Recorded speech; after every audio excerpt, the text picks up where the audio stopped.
Something quite miraculous just happened. One of these just came out, as they do, you know, the tangs. And the rest of the rake kept running.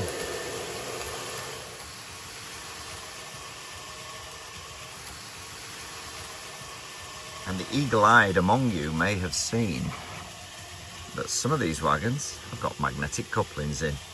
How did I get those in? Because you'll know if you watched the Drax Pack review, we tried, or I tried rather, the Hornby 20mm. That's the longest magnetic coupling they do at present, and you can see they're in these Drax packs. I've got them running around quite successfully. I did a trial, and of course, at first, these wagons just came off the track. Nope. But in the end, I managed to get these R7399 20mm magnetic couplings, which I like because not only are they magnetic, not only do they go both way round, not only do they look good, they've got a nice moulded plastic. They're not made of that dust that formulates in a 3D printer, so they're quite strong, and it's these tangs that break from other companies that I've used in the past that never seem to talk to you if you get into trouble. As I'm sure you're probably aware of, I got them quite successfully going round in the end with 20mm magnetic Hornby couplings. And yes, you can see this profile is lower down. Like when you tow a caravan, you're towing it down at the bottom. You're not towing it high up. So with it being lower down, I think it helps adhere those wagons or coaches to the track. Now, these were made not for wagons. These were made for the Mark II coaches and things like that. But they do fit the odd other Hornby coach as well. So when I tried them in the wagons and they didn't go round, I thought, right, I can get back on Hornby and ask them to do a 22mm, which is what I think they need to be for these wagons and also for the Revolution trains, Eelnos JNAT wagons as well.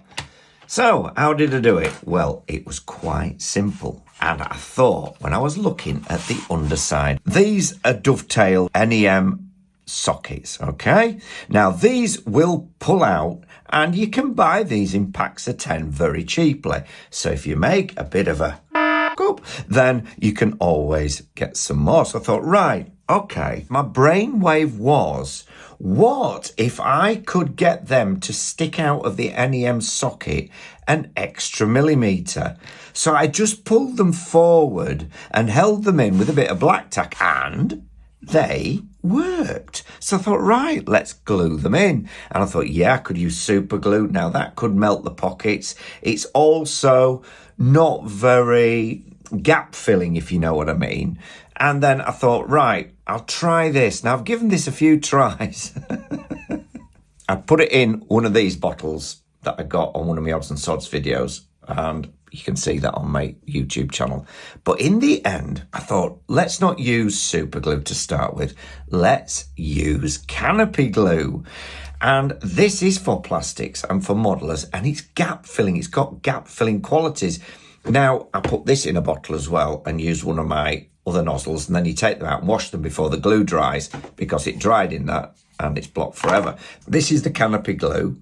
This has got the nice sealing top on, so you can take your nozzles off and put that back on. Now, I left this overnight, and it's gap filling. You can probably just see, I don't know if I can get any more light on, that they're stuck out about 1 millimetre. I'll take a couple of photographs, and I was going to do one online in camera, but I'm washing the other nozzles out. I've got to squirt all the glue out. Then once you've filled a tube, you've got to do quite a few, because there's a lot of glue goes into one of these tubes. Now, I could put it on a cocktail stick, but I want to do them all at once. I don't want to get, all messed up again. I just stuck them out, that amount on each end. In fact, about 1 millimetre, just at one end, it was enough.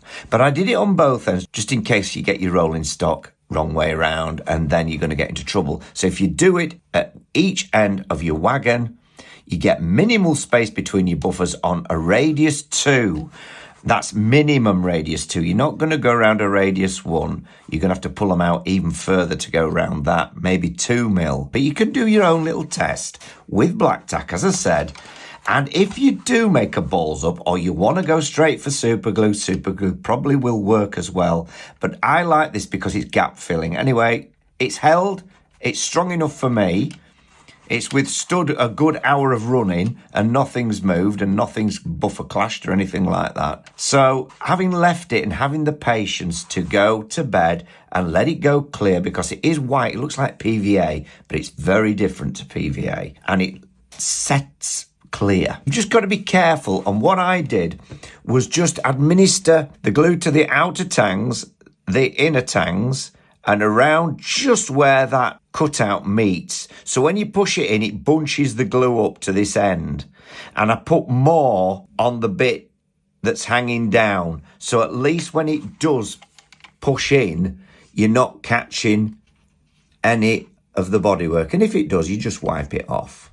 And then once it's set, it looks really nice. You can't tell it's on. And that's how you get your Drax wagons with 20mm magnetic couplings. Don't forget to glue them in so they're hanging down, not hanging up. It's easy when you start using these at first, think, oh, which way did they go? And you put them up and it's always hanging down. I suppose you could use Buckeye, but of course, I think these look better. You've got that more modern look and it's a lower down connection. It's closer to the track, like I said, pulling these. And with the normal tension lock couplings, apart from them pulling out, the tang's been a bit weak and the moulding not been as good. There's no issues at all derailing. Some people had said on YouTube videos that these are terrible, they're too light, and I've seen my P2 come off on Loft House, especially on that radius turnout. No issues at all with the Drax wagons or the Eelnos. And I'm going to put some magnetic couplings in, probably the same as these in those as well. You don't have to subscribe by being a member. Thanks so much. And we'll see you on the next one. Coming up, 7 Up. And that's the bolt on.